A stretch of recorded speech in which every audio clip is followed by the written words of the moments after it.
بسم اللہ الرحمن الرحیم یا ایہا الذین آمنوا اتقوا اللہ ولتنظر نفس ما قدمت لغد واتقوا اللہ ان اللہ خبیر بما تعملون۔ اے ایمان والو، اللہ سے ڈرتے رہو اور ہر شخص کو دیکھنا چاہیے کہ اس نے کل یعنی آخرت کے لیے کیا سامان بھیجا ہے، اور ہم پھر کہتے ہیں کہ اللہ سے ڈرتے رہو، بے شک اللہ تمہارے سب اعمال سے خبردار ہے۔ بسم اللہ الرحمن الرحیم، الحمد للہ رب العالمین، والصلاة والسلام على اشرف الانبیاء والمرسلین وعلى آلہ واصحابہ اجمعین ومن تبعہم بإحسان الى یوم الدین۔ قابل صد احترام حضرات شائقین و شائقات سچا پیغام، السلام علیکم ورحمۃ اللہ وبرکاتہ۔ آج کی محفل میراث النبی کے نورانی پروگرام میں آپ کا استقبال ہے۔ اہلا و سہلا مرحبا۔ ہم آپ تمام حضرات و مستورات کا خیر مقدم کرتے ہیں۔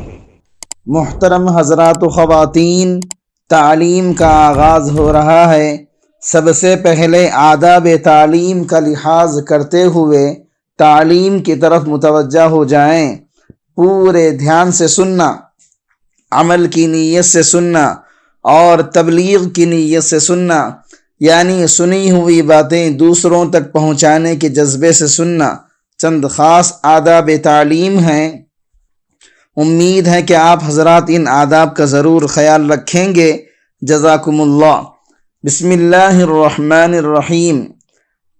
حضرت عمر رضی اللہ عنہ کا نازیبا گفتگو کرنے والے کو معاف کرنا۔ عینہ ابن حسن مدینہ آئے اور اپنے بھتیجے حر ابن قیس ابن حسین کے یہاں قیام کیا۔ وہ حضرت عمر رضی اللہ عنہ کے مقرب لوگوں میں سے تھے۔ عینہ نے اپنے بھتیجے سے کہا کہ اگر حاکم وقت سے ملاقات کی کوئی صورت ہو تو آپ میرے لیے ان سے ملنے کی اجازت مانگ لیجئے۔ حضرت عمر رضی اللہ عنہ نے ان کو اجازت دے دی۔ جب وہ آپ کے پاس آئے تو کہنے لگے، اے ابن خطاب، تو ہمارے درمیان انصاف نہیں کرتا ہے اور ہمیں چند ٹکڑوں کے علاوہ کچھ نہیں دیتا ہے۔ یہ سنتے ہی حضرت عمر فاروق رضی اللہ عنہ غصہ ہو گئے اور اس کو سزا دینے کا ارادہ کر لیا۔ حر ابن قیس نے آگے بڑھ کر عرض کیا، اے امیر المؤمنین، یہ آدمی جاہل ہے اور جاہل کے بارے میں قرآن میں آیا ہے، اس سے درگزر کر دو، آپ اس کی بات کا خیال نہ کیجیے۔ قرآن میں آیا ہے، خذ العفو وأمر بالعرف وأعرض عن الجاہلین، آپ درگزر کر دیجئے اور نیکی کا حکم دیں اور جاہلوں سے اعراض کریں۔ حر ابن قیس کہتے ہیں، اللہ کی قسم، جب میں نے یہ آیت تلاوت کی تو حضرت عمر رضی اللہ عنہ نے ایک قدم آگے نہیں بڑھے۔ آپ کتاب اللہ کے احکامات کے آگے نہایت رک جانے والے تھے۔ سیدنا عمر رضی اللہ عنہ ایک ہیبت والے اور جلالی آدمی تھے، مگر جب اللہ تعالیٰ کا حکم ان کے سامنے آتا تو فوراً سر جھکا دیتے۔ یہی اسلامی تعلیمات ہیں، ہمیں بھی اللہ تعالیٰ کے احکام کی اطاعت کرنی چاہیے۔ جب بھی شریعت کا حکم سامنے آ جائے تو فوراً دل و جان سے اسے قبول کر کے اس پر عمل کرنا چاہیے۔ حضرت عمر رضی اللہ عنہ کی تحمل مزاجی اور بلند اخلاق کس قدر ہیں کہ آپ نے اسے معاف کر دیا اور اس بے ادبی پر کوئی باز پرس نہ کی۔ حضرت عثمان رضی اللہ عنہ خلیفہ وقت ہو کر صبر و تحمل اور بلند اخلاق، تواضع اور سادگی کا یہ حال تھا۔ گھر میں بیسیوں لونڈی اور غلام موجود تھے، لیکن اپنا کام آپ ہی کر لیا کرتے تھے اور کسی کو تکلیف نہ دیتے۔ رات کو تہجد کے لیے اٹھتے اور کوئی بیدار نہ ہو تو خود ہی وضو کا سامان کر لیتے اور کسی کو جگا کر اس کی نیند خراب نہ کرتے۔ اگر کوئی تلخ کلامی کرتا تو آپ نرمی سے جواب دیتے۔ ایک دفعہ جمعے کے روز ممبر پر خطبہ دے رہے تھے، ایک طرف سے آواز آئی، عثمان توبہ کرو اور اپنی اصلاح کرو۔ حضرت عثمان غنی رضی اللہ عنہ نے اسی وقت قبلہ رخ ہو کر ہاتھ اٹھا لیا اور کہا، اے اللہ، میں پہلا توبہ کرنے والا ہوں جس نے تیری بارگاہ میں رجوع کیا۔ دیکھیں حضرت عثمان غنی رضی اللہ عنہ کی کتنی نرمی ہے کہ جمعے کے دن بھرے مجمع میں ایک آدمی اٹھ کر کہتا ہے آپ توبہ کر لو تو فوراً آپ نے قبلہ رخ ہو کر دونوں ہاتھ اٹھا کر دعا کرتے ہیں۔ کیا آج کے دور میں یہ تصور کیا جا سکتا ہے کہ کوئی بادشاہ وقت کو اس طرح کہے؟ اگر کوئی کہے تو پھر اس کی کیا سزا ہو سکتی ہے؟ لیکن آپ نے اسے کچھ بھی نہ کہا۔ امیر المومنین ہو کر اس قدر صبر و تحمل اور بردباری اور بلند اخلاق کی مثال نہیں ملتی ہے۔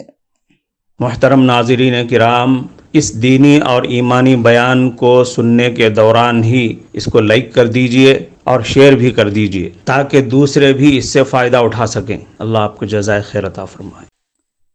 حضرت سعید ابن مسیب رحمۃ اللہ علیہ کہتے ہیں، بعض دفعہ حضرت عمر فاروق رضی اللہ عنہ اور عثمان غنی رضی اللہ عنہ کا آپس میں کسی مسئلے میں اتنا تکرار ہو جاتا کہ دیکھنے والا یوں سمجھتا تھا کہ اب شاید دونوں کبھی آپس میں اکٹھا نہیں ہوں گے، لیکن وہ دونوں جب اس مجلس سے اٹھتے تو ایسا لگتا کہ کوئی بات ہو ہی نہیں تھی، بالکل ٹھیک ٹھاک ہوتے اور آپس میں خندہ پیشانی سے ملتے۔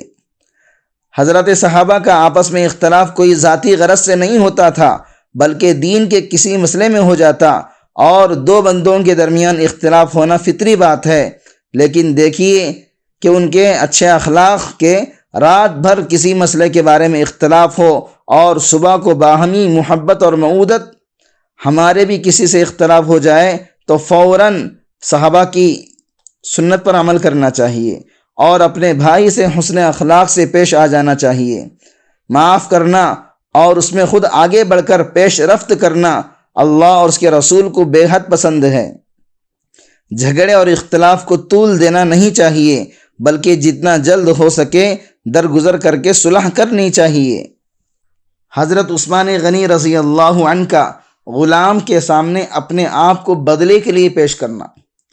حضرت ابو الفرات رحمۃ اللہ علیہ کہتے ہیں، حضرت عثمان غنی رضی اللہ عنہ کا ایک غلام تھا۔ آپ نے اس سے فرمایا، میں نے ایک مرتبہ تمہارا کان مروڑا تھا، یعنی پکڑا تھا، لہذا تم مجھ سے بدلہ لے لو۔ چنانچہ اس غلام نے آپ کا کان پکڑ لیا تو آپ نے اس سے فرمایا، زور سے پکڑو، دنیا میں بدلہ دینا کتنا اچھا ہے، اب آخرت میں بدلہ دینا نہیں پڑے گا۔ عدل و انصاف کی مثال قائم کر دی۔ اپنے غلام سے کہا جا رہا ہے کہ آقا کا کان مروڑو، ذرا تصور تو کریں، کیا آج کل یہ ممکن ہے؟ جی ہاں، اگر آخرت کی فکر ہے تو یہ چیز ممکن ہے۔ ہمیں کسی پر ظلم نہیں کرنا چاہیے۔ اگر خدا نہ خواستہ کسی پر ظلم ہو جائے تو اس سے معافی مانگنی چاہیے اور بدلہ چکا دینا چاہیے۔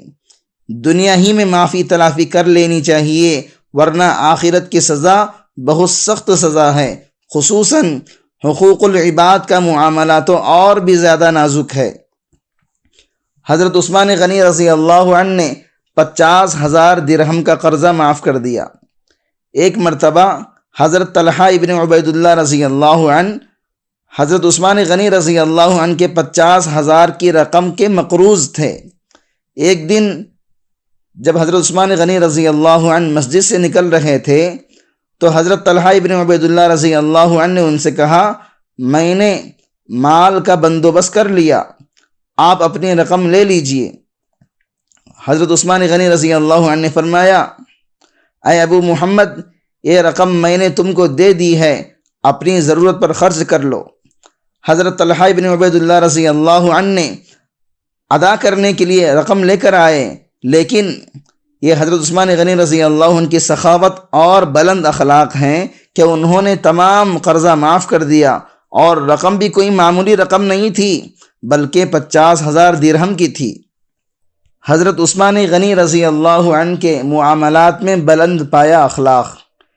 ایک مرتبہ حضرت عثمان غنی رضی اللہ عنہ نے کسی آدمی سے زمین خریدی اور طے ہوا کہ قیمت کچھ دن کے بعد دے دیں گے، مگر ایسا ہوا کہ بہت دن گزر گئے لیکن وہ آدمی قیمت لینے نہ آیا۔ حضرت عثمان غنی رضی اللہ عنہ بہت پریشان ہوئے اور اسے ڈھونڈنے لگے۔ ایک دن وہ آدمی آپ کو مل گیا۔ آپ نے اس سے پوچھا، کیا ہوا بھائی، تم قیمت لینے کے لیے نہیں آئے؟ وہ آدمی کہنے لگا، مجھے زمین بیچتے ہوئے دھوکہ ہوا ہے، لوگ مجھے برا بھلا کہنے لگے۔ اب چونکہ خرید و فروخت ہو چکی تھی، مالک کو زمین واپس لینے کا کوئی اختیار نہیں تھا، مگر آپ کے اخلاق حسنہ دیکھیے کہ فرمایا، تمہیں اختیار ہے، اگر چاہو تو زمین واپس لے لو یا قیمت لے لو۔ اس کے بعد یہ حدیث پڑھی، ادخل اللہ الجنۃ رجلا کان سہرا مشتریا وبائیا وقاضیا ومقتضیا، اللہ تعالیٰ اس آدمی کو جنت میں داخل کرے گا جو نرم خو ہو، خواہ خریدار ہو یا دکاندار ہو، ادا کرنے والا ہو یا تقاضا کرنے والا ہو۔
کفارہ مجلس کی دعا پڑھ لیجئے۔